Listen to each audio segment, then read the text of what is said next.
Thrifty living is when a person uses money carefully and doesn't waste it. And it's a wonderful feeling because you're saving money. It's a learned behavior that allows you to be self-sufficient and less reliant on others. And it comes with plenty of rewards. Like, ever experienced the joy of splurging on a gourmet dessert without guilt? Pure bliss. Now, people who were born roughly between 1925 to 1945 lived a frugal lifestyle, influenced significantly by the Great Depression and World War II. This group, known as the Silent Generation, learned to make do without the modern conveniences that we take for granted today. Their way of life, driven by necessity and resourcefulness, definitely teaches us valuable lessons, especially when we're hit with the crisis of our own or an unexpected illness that can set us back. Hey everybody, welcome to Thrifty Budgeting. On this channel, we teach you how to make your dollars stretch further than a yoga instructor in a flexibility contest. Today, we're going to take an in-depth look at how to live a thrifty lifestyle and save money. So make sure to watch all the way to the end of the video. That way you can get all the thrifty information that we have to offer. We don't want you missing out on any of these awesome tips coming up. First, your new thrifty living is going to require that you adopt mindful spending habits. Look, thrifty living means that you should have thought about your purchases when you make them. It's what's called conscious shopping. So in today's world, materialism has just taken over. Everyone is trying to outdo the other. It's like a never-ending game of who bought it better. In order to have control over your spending, you need to choose carefully what you spend your money on and not waste it. When you're looking at an item, ask yourself, do I really need this? Or do I just simply want it? Can you find it cheaper somewhere else? And do you really have the money for it? Really drill yourself. Think of yourself like Sherlock Holmes of shopping, deducing every purchase with precision. Now, thrifty living is choosing what you spend your money on carefully. So in order to do this, you need to put a pause on your purchase. Let me ask you, have you ever bought something and had second thoughts about it by the time you got to your car, or felt the regret hitting you harder than a holiday sale stampede by the time you got home? And if so, that was not a need purchase, that was a want. Impulse buys get a lot of people into financial trouble, and most of those impulse buys are sadly put on credit cards. While the person may have good intentions of paying off the item just as soon as they get the statement in the mail, it usually doesn't get paid off and the card just keeps compounding interest. I mean, it's like a snowball rolling downhill, turning into an avalanche of debt. This leads to a dire situation in a matter of months. So it's important to be mindful when spending your hard-earned money. So that means when you go shopping, know what you want, have a list, and buy only what's on that list. And when you're tempted to buy a want item, pull back on the reins a little. Give it a full 48 hours to simmer. If after 48 hours you still feel like that want is something that you're going to use and it's not a waste of money, then buy it. On the flip side, if you think that it's going to cause some sort of buyer's remorse, avoid that purchase like a bad habit. Trust me, your future self will thank you. Now, thrifty living is not just about spending habits. It's also about saving your money. So when you spend less money, you save more. It's a simple yet powerful concept. Money not spent is money earned. Living frugally is much less stressful than impulse buying, believe me, which can jack up your credit cards and lead to a never-ending game of dodge the debt collector. There are a lot of ways that you can save money. Now, you can put that extra money on your credit card payment. Use a list when you go shopping. Buy generic brands because who cares if your cereal is called Honey Nut and Scooters? Cancel the subscriptions you aren't using anymore and eat more homemade meals. Use coupons and apps. Avoid those $8 daily lattes and so on. Just make some minor tweaks in your life. And so now that you're cutting out those high ticket once and using more coupons to save money, it's time to set some goals for saving. Set up a savings account, and then when you get paid, put 10% of your paycheck into the savings. Now, let's say, for example, your take home is $40,000. You could save $4,000 in 1 year's time, and that's a lot of dough for a rainy day fund, or better yet, a sunny day vacation. Now, when you become more mindful of your money habits, you'll also notice that you have more money because you didn't waste it, and that itself should make you feel more confident in time. Plus, there's nothing quite like the feeling of watching your savings grow, like a financial garden, but with fewer weeds and more green. Now, if you want to save even more money when shopping, then you want to shop for secondhand items. Look, if you're trying to save money but need to buy things like clothing, it wouldn't hurt to consider purchasing secondhand products. Now, this is what's considered thrift shopping, and it can save you a lot of money fast. It's simply buying previously owned items like furniture, clothing, home decor, and more. So those items can be typically found at garage sales, flea markets, consignment shops, thrift shops, and online marketplaces. So if you take time to really look, you can find brand name items as well as brand new items at secondhand stores. Now, if you have to shop for a baby shower gift,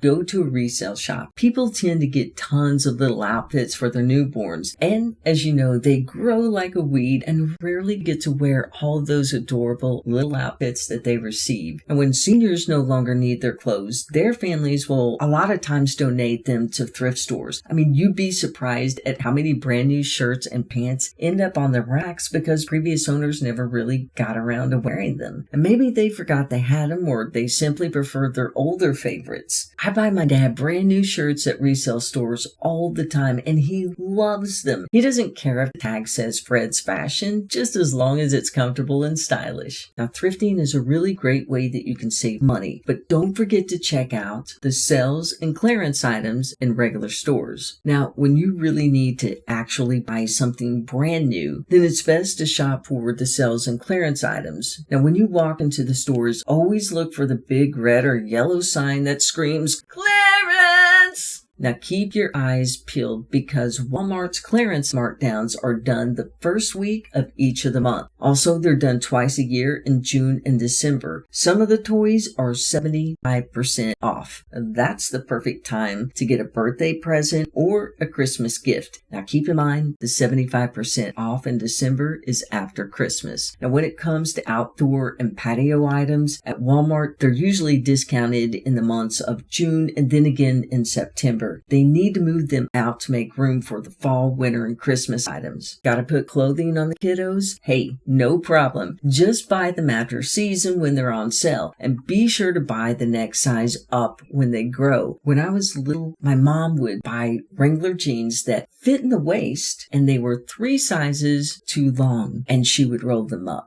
You know, those big ugly rolls. Then each year as I grew, she would unroll 1 row down. You could see the faded line. She'd say, look, see how much you grew? For her, it was great. For me, it was embarrassing. So do your kids a favor and use these tips, and don't buy jeans 3 sizes too long and do the 70s jeans roll effect. It's a bit of a PTSD here. Sorry, moving on. Here's a tip that can save you a lot of money in the long run. Maintain your vehicle. If you want to live a thrifty lifestyle, your car should not be a status symbol. Its purpose is to get you from point A to point B, so no need for it to be a chariot fit for royalty. Just as long as it doesn't break down on the way to point C, then you're golden. Regardless of your car's current condition, you really should keep up its maintenance. I mean, it's how you're going to get the most life out of your car. So this means that you need to keep all your fluids in check as well as the air pressure in your tires. Speaking of tires, be sure and rotate them and change your oil regularly. Now keep an eye on those wiper blades and replace them when needed. Also, check out the lights and make sure that they're working, and maintain the air filters. Now these little costs will save you a ton of money in the long run. I know a man who has maintained his 1970 Ford for 48 years now. As the making of this video, he drives it and it still looks as if it was just driven off the showroom floor. And honestly, his car has probably aged better than most of us. I mean, it's cheaper to maintain your current car rather than to buy a new one or someone else's used car that may have more problems. And when the time comes that you need more work done on your car, and trust me, that's going to happen, you can provide your own parts. Now, a lot of people shop online, order the parts, and then have them shipped to the shop that is going to fix the car. I mean, sure, mechanics and body shops have their sources for getting their parts, but they typically cost more due to the markup. So let's face it, labor alone costs a lot. So it makes sense to save more money when and where you can. And when it comes to replacing a transmission, this is a huge money-saving tip. Be careful though. You can buy a used or a rebuilt transmission. A used transmission is salvaged from a donor car, and it's cheaper and they are readily available, but it can come with unknown defects or issues that can cause future expensive problems. And it could also lower your car's value because it's unreliable long-term use. Also, it can come with a 30-day warranty if you're lucky. Now, you're better off buying a rebuilt transmission. It's an original transmission, but it's been repaired by replacing worn parts with new ones. And it costs a little more, but it's reliable and it lasts long term. A car with a rebuilt transmission can help retain higher value, which helps you if you want to sell your car. And luckily, it comes with a longer warranty than parts and labor. So keep your car in tip-top shape, and it's going to repay you with years of faithful service. No fancy upgrades required. Okay, if you're into thrifty living and really want to cut down on your expenses, you need to reduce restaurant visits. It seems like we've become accustomed to going out and eating meals way more often than necessary. And while it's perfectly fine to indulge in a little something special every now and then as a way to celebrate your accomplishments, it's important to remember that this should not become a regular habit. Cook for yourself and your family at home and take a little time to learn how to prepare foods just the way that you like them. You could also take a free cooking class from the comfort of your home by learning how to cook on YouTube. There are tons of cooking channels there. Think about it. The average cost of eating out is a whopping $20.57, whereas the average price per serving of home-cooked meals is only $4.71. So by cooking at home, you can not only save money, but you also get control over all the ingredients and the flavors that go into your meals. Plus, you get that added bonus of impressing your friends with your culinary skills. Imagine their faces when you tell them, yeah, I made this gourmet lasagna from scratch. No big deal. Not to mention, cooking at home has been proven to have numerous health benefits when compared to eating out or ordering takeout from fast food chains. A lot of different studies indicate that individuals who cook their meals at home on a regular basis tend to maintain a healthier diet overall and have lower levels of cholesterol compared to those who rely on restaurant food. Also, studies reveal that restaurant meals often contain higher quantities of sodium, saturated fat, total fat, and calories when compared to the homemade dishes. So the great points to home cooking are that you can control your portions. That means no more I ate the whole pizza moments. Also, you can choose to pay less for expensive ingredients. You can maintain your nutrition. You can prepare food to your liking. So extra garlic, heck yeah, and oversee your food safety, making sure that raw meat hands doesn't touch veggies.